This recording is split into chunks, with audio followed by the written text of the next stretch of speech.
I met Mia 10 years ago at a tech conference I almost skipped. She was the keynote speaker on cybersecurity, brilliant and poised. I was a systems architect then, less polished, but confident in my work. What started as shared laughs over encryption jokes and late-night ramen runs turned into a full-blown romance. We moved fast, apartment, wedding, and 2 years later, a modest house just outside of Seattle. Mia transitioned into a management role at a tech startup, while I stayed in infrastructure support for a major telecom. Our lives were full of dual monitors, code sprints, and quiet nights watching sci-fi flicks. Things were good. Or at least, I thought they were. The first crack came on a rainy Tuesday. Her laptop crashed. The timing was awful. She had a product demo in 2 days, and her work files were all local. I offered to take a look, but she brushed me off. "It's fine, Evan. I already called someone from work. He fixes stuff like this all the time." "Who?" I asked, confused. "You have IT in-house now?" She shrugged, avoiding eye contact. "He's freelance. Comes in when we need extra help. He's good." The guy's name was Lucas.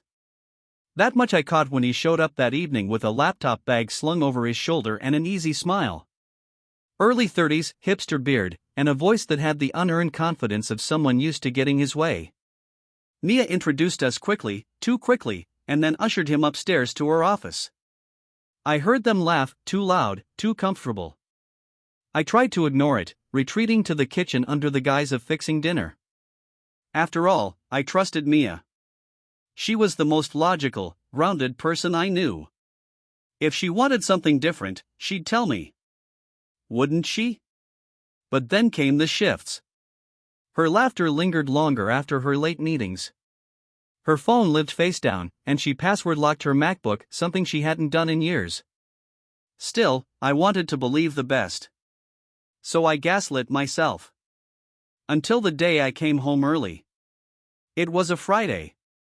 I had traded shifts with a colleague so I could surprise Mia with dinner and a weekend getaway to the coast. I even picked up her favorite takeout. I remember the clatter of the bags as I fumbled with the door and walked into silence. Then, a sound, muffled voices upstairs. And footsteps. I crept up, heart pounding. Her office door was half closed. I pushed it gently. There they were.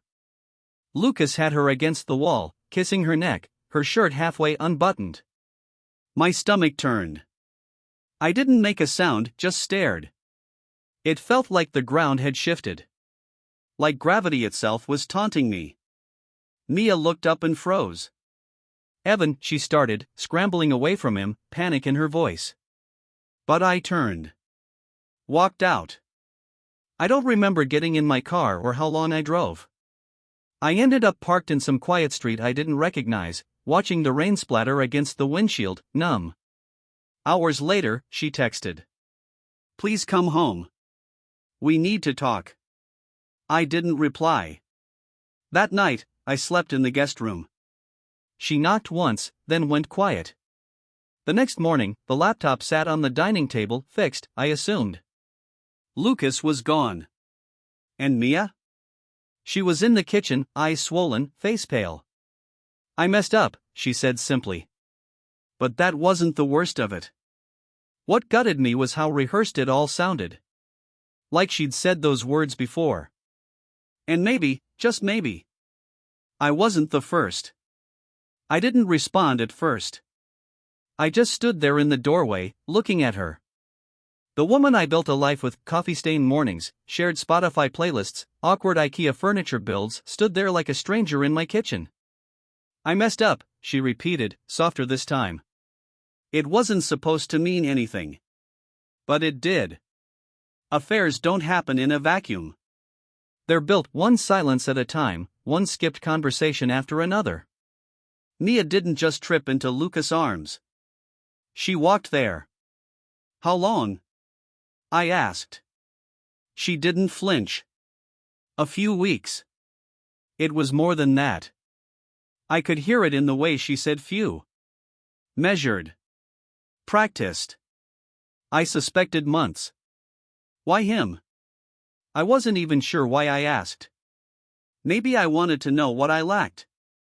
She rubbed her temples. He listened. He wasn't tired all the time. He didn't shut down after work. That one hit. I wanted to shout I was tired from carrying both of us, but the words didn't come. Instead, I looked down at the floor, at the scuff marks from when we'd dragged in the new dining table last spring. The table we never used because Mia always ate late now. I wanted to tell you, she whispered. No, you wanted not to get caught. Her eyes welled up, but I wasn't moved. I was too angry to feel anything beyond the tight knot in my chest. The betrayal wasn't just physical. It was the years, the trust, the everyday she gave away behind my back. We lived together that week like two ghosts haunting the same house. I'd moved into the guest room officially. She tried to have conversations. Are you hungry? Did you see the news?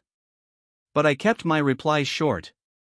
The laptop she had fixed was now mine. I wasn't proud of it, but I cloned the hard drive. I needed to know. What I found gutted me. It wasn't just texts. There were pictures, late-night messages, jokes about me. Jokes.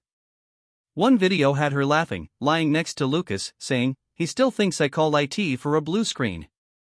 I copied everything. Not for revenge, but for closure. When I finally told her I wanted a divorce, she didn't cry. She just sat down and said, I figured. She offered to move out first. I didn't argue. The house felt hollow after she left, like the walls were too wide. The silence wasn't peaceful, it was raw, echoing with all the moments we could have fixed things but didn't. And Lucas? He messaged me once, from a burner number, some smug line about how we both found what we were looking for. I didn't respond. I just forwarded it to Mia. Let her see the kind of man she risked everything for. 3 months later, the divorce was finalized. People ask if I'm okay. I say yes. Most days, that's true. I work, I sleep, I go on walks, I even reconnected with an old friend over coffee last week. But at night, when the house goes quiet, there's still an ache. Not for Mia exactly, but for the version of her I believed in. The woman who would never do something like that. That version never existed. And I'm learning to live with that. I kept the laptop. Not because I wanted a reminder, but because I fixed it myself. Wiped it clean. Rebuilt it from the ground up. Felt poetic, somehow. Like starting over.